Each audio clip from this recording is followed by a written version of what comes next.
c'est Bubu pour une map libre. Donc je reviens vers vous dans cette petite vidéo. On va faire la présentation du package du Ripso de Suicide Mode. C'est RDA. Donc là on va faire la revue du package, ce qu'il y a dedans. On va commencer à l'apprivoiser.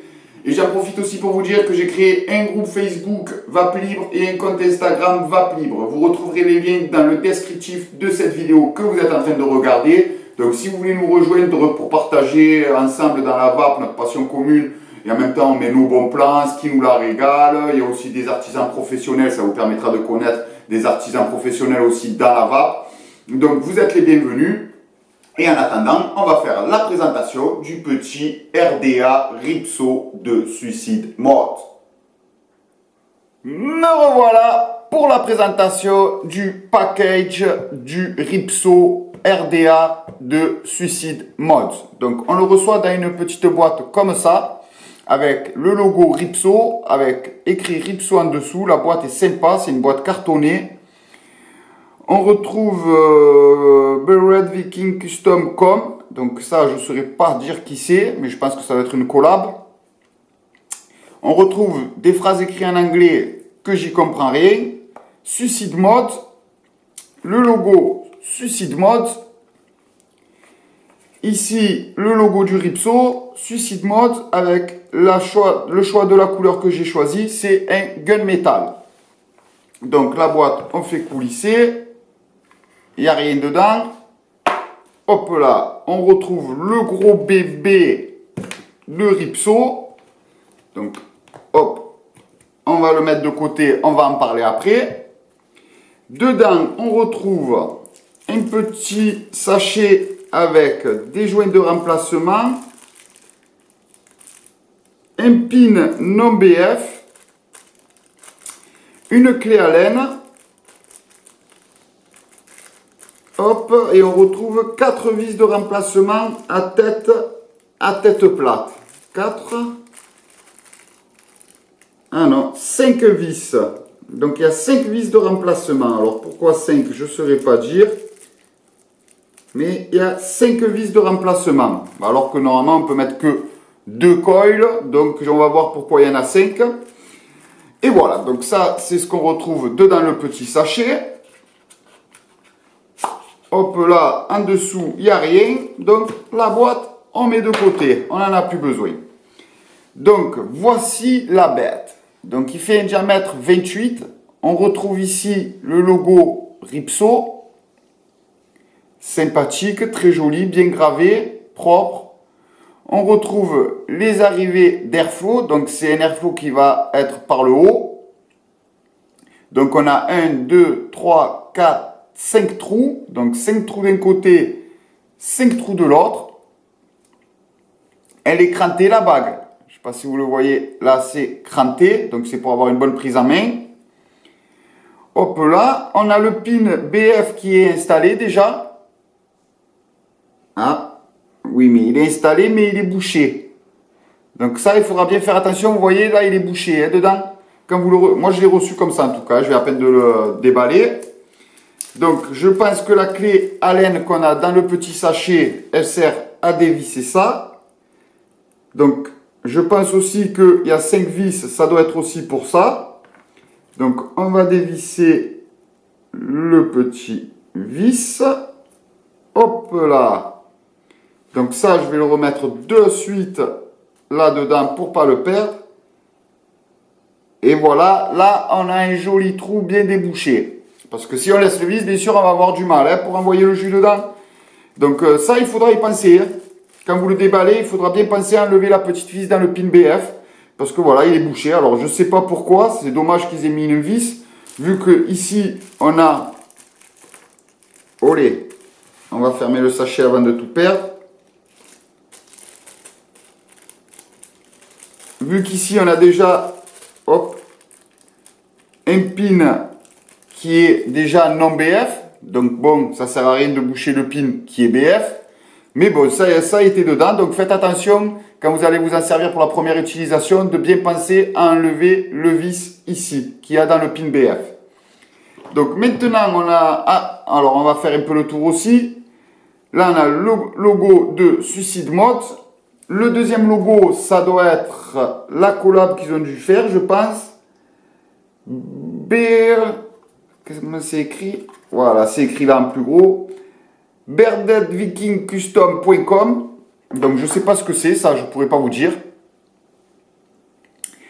Et le numéro 36. Donc là, moi j'ai le numéro 36. Maintenant, on va visser ça pour voir un peu à quoi ressemble le plateau.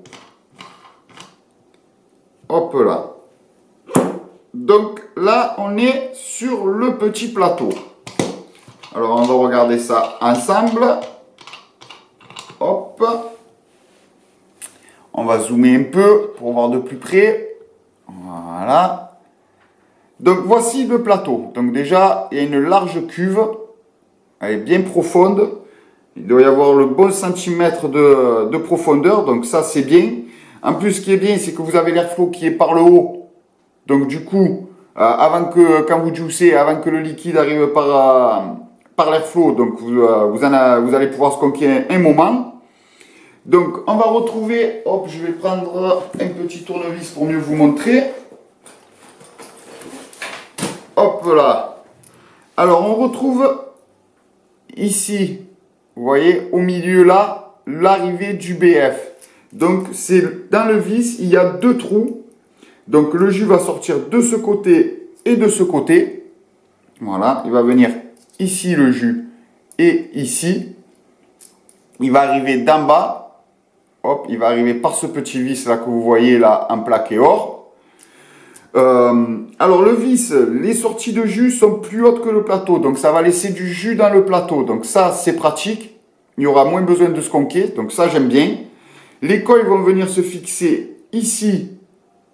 Hop là, ici et ici.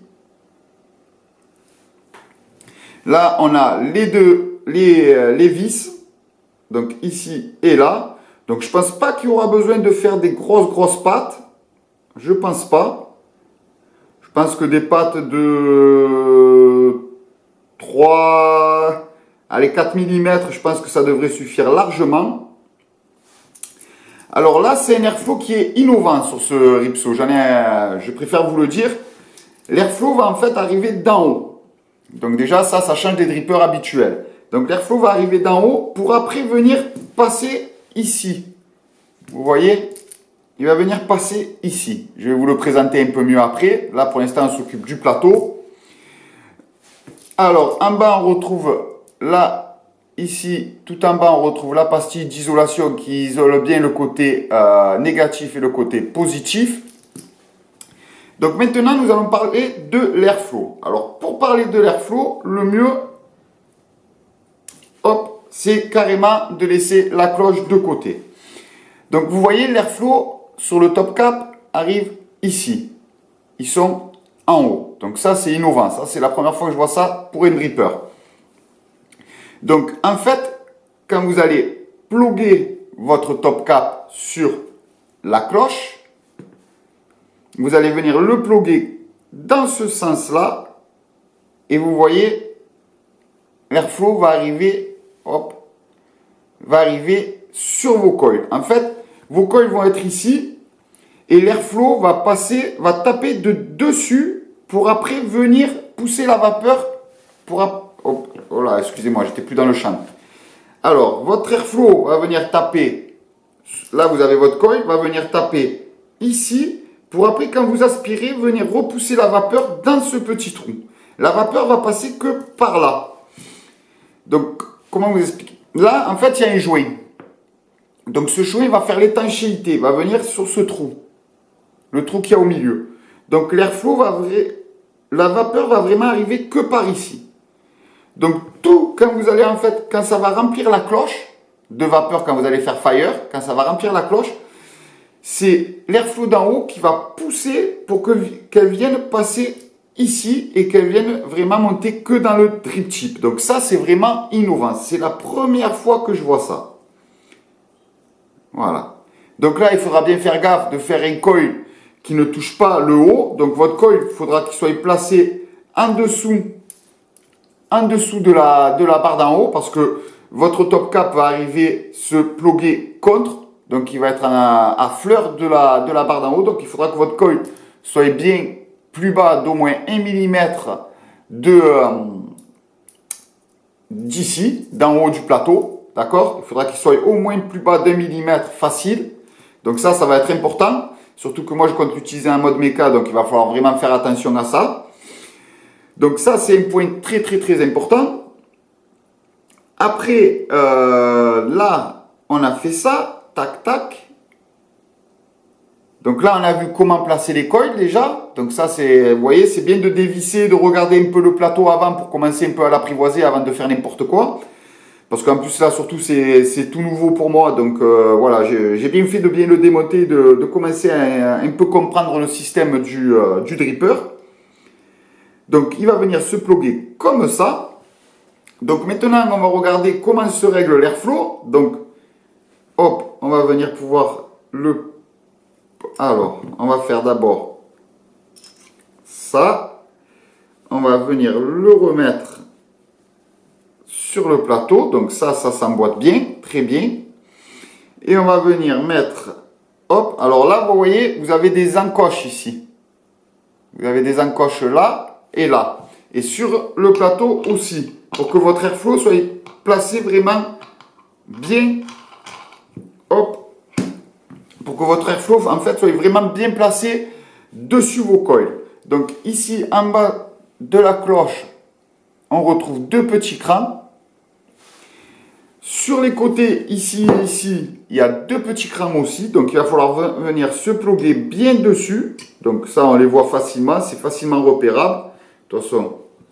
Et après, vous avez ces deux petites tiges ici qui viennent faire le verrou. Donc là, pareil, vous avez des encoches qui sont dessinées sur la cloche. Vous vous mettez en face. Hop. Et on vient serrer. Et là, une fois que c'est serré, ça veut dire que vos airflows sont vraiment bien placés sous vos coils. Une fois que ça c'est fait, maintenant on va regarder comment on règle l'airflow. Alors au début, c'est un peu bizarre, mais ça se marche très très bien. Là, vous avez les 5 trous. Et en fait, c'est avec le drip tip que ça se règle. Donc c'est un drip tip 810 en Delray noir. Bon, moi sûrement je vais le changer. J'en ai commandé à Koei Wardy, donc je vais sûrement les changer. Mais voilà, ça se règle avec le drip tip. En fait, vous tournez le drip tip et c'est le drip tip qui va fermer les trous d'arrivée d'airflow. Donc là, j'en ai fermé 1, 2, 3, 4, 5. Hop, là. Là, voilà. Là, j'ai fermé les 5. Et je peux choisir d'en ouvrir 2 que de ce côté. Et là, je suis embuté, je ne peux pas aller plus loin. Donc là, j'en ai 2 d'ouverts que d'un côté. De l'autre côté, quoi. Donc ça, c'est sympa. C'est sympa, ça se règle facilement. Parce que des fois, quand on a des drippers pour régler l'airflow, des fois, c'est dur. Faut mettre quand il faut tourner la cloche, il faut mettre du jouet sur le plateau. Là, franchement, ça se règle vraiment facilement. Rien à dire. Ça, c'est top. Donc, on va voir s'il peut le faire aussi avec d'autres drip tips. Bon, normalement, il n'y a pas de souci. Donc là, moi, j'ai le drip tip du Fatality à côté de moi. Donc, on va le mettre dessus. C'est du 810 aussi. Paf. Voilà. D'ailleurs, ça lui fait une belle gueule. C'est pas vilain. Et avec un autre drip tip.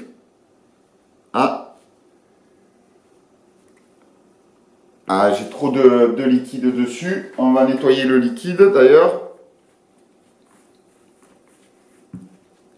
Hop. Hop là. Voilà, là ça force plus. Et voilà, même avec un autre drip tip, ça se règle facilement. Hop là. Donc, celui-là, on va l'enlever. On va attendre de recevoir les drip tips de Chloé. On va remettre celui-là en Delray noir. Bon, oui, il n'est pas vilain, mais bon, voilà, il est simple. Voilà, c'est vraiment simple. Il a une grosse ouverture d'ailleurs. Vous voyez, l'ouverture est vraiment balèze. Et on voit qu'en fait, dessous, vous voyez le plateau et en fait ça va être directement passé par ce trou. Voilà. Donc la vapeur dans la cloche va se condenser et l'airflow va le pousser pour le forcer à passer par ici quand vous allez aspirer. Donc je pense que l'innovation en vaut le coup. Parce que du coup, ça va condenser la vapeur et vous allez avoir là une vapeur bien dense, bien condensée qui va passer par le drip chip. Donc je pense que ça va promettre de bonnes saveurs. Après, de toute façon, je me suis un peu renseigné et on m'en a dit que du bien, que l'airflow se réglait vraiment facilement, qu'on sentait vraiment une différence quand on réglait l'airflow. Donc ça, c'est bien aussi. Donc voilà, hein. Là, on a fait un peu le tour du petit Ripsaw. On a commencé à l'apprivoiser. Donc, bien sûr, au tuto montage, je vous dirai ce que j'ai préféré mettre comme coil, les grosseurs des coils qu'on peut mettre dedans. Parce que du coup, comme vous avez pu, hop, le remarquer, c'est que, hop, c'est que même que c'est un diamètre 28 et que quand même, du coup, on se dit que c'est un dripper qui est balèze, quand vous pluguez comme ça, ça laisse vraiment très peu d'espace entre ici et le haut du top cap. Donc, il va falloir regarder qu'est-ce qu'on peut mettre comme coil. Ça va être important. On ne pourra peut-être pas mettre exactement ce qu'on veut. Quoi, ce qu'on veut? On ne pourra pas mettre des coils vraiment très très gros, je pense. Donc ça, il va falloir le prendre en compte et bien regarder. Donc maintenant, on va repluguer tout ça. Hop là. Voilà. Hop, on regarde les encoches. Voilà, dès qu'on est dedans, paf, ça se visse. On le serre. Et voilà. Et voilà, on a fait le tour du petit Ripsaw. On a commencé à l'apprivoiser. On a regardé ce qu'il y avait dedans. Pensez bien à enlever le petit fils dans le BF parce que sinon, ça ne va pas marcher. Donc ça, c'est très important de bien penser à l'enlever. Et voilà, on a fait le tour du petit Ripsaw. Plus qu'à passer à la conclusion. Me revoilà pour la conclusion. Donc on a fait le tour de ce petit Ripsaw. Petit, c'est un grand mot, c'est quand même un diamètre 28. Donc 28 mm, ça fait quand même un dripper vraiment balèze. J'ai oublié de vous dire combien il faisait de haut. Donc je vais vous le dire de suite. Il fait 3 cm,1 du haut du drip chip au bas du plateau. Donc ça, j'avais oublié de vous le dire, donc il fallait le préciser. Hop là, je vais vous montrer le setup final. Hop là. Donc voici le setup final avec le mode Mecha BF de Big Vape. Voici, voilà. Donc il prend jusqu'au diamètre 30, donc parfait. Avec le 28, ça fait nickel. Ça fait pas trop gros, pas trop petit. Donc je kiffe. Très très joli. Donc vous avez vu, moi je vais m'en servir en méca. Donc il va falloir vraiment faire attention au placement de votre coil. Parce que vous avez vu, ça laisse vraiment très peu d'espace entre le plateau et le haut du top cap. Donc il va falloir bien le placer. Bon, normalement, de toute façon, il est toujours à l'intérieur de, il est à l'intérieur du plateau. Donc, bon, vous pouvez toujours le baisser, mais ça sera très important. Il va falloir vraiment le prendre en compte. Je ne pense pas qu'il va falloir faire des pattes très très longues. Après, je pense aussi que le placement du coil va être vraiment très important sur ce type de dripper, parce que trop bas, trop haut, pour pas qu'il y ait l'air qui vienne direct. En fait, il ne faut pas que quand vous aspirez, l'air descende et passe directement au-dessus du coil et qu'il vienne taper directement en fait sans amener la vapeur en fait. Voilà, donc ça je pense que ça c'est un truc qu'il va falloir prendre en compte. Donc le placement du coil va être important. Ça on va le voir bien sûr au tuto montage ensemble. Je vais faire plusieurs petits essais et je vous dirai ce que j'ai préféré.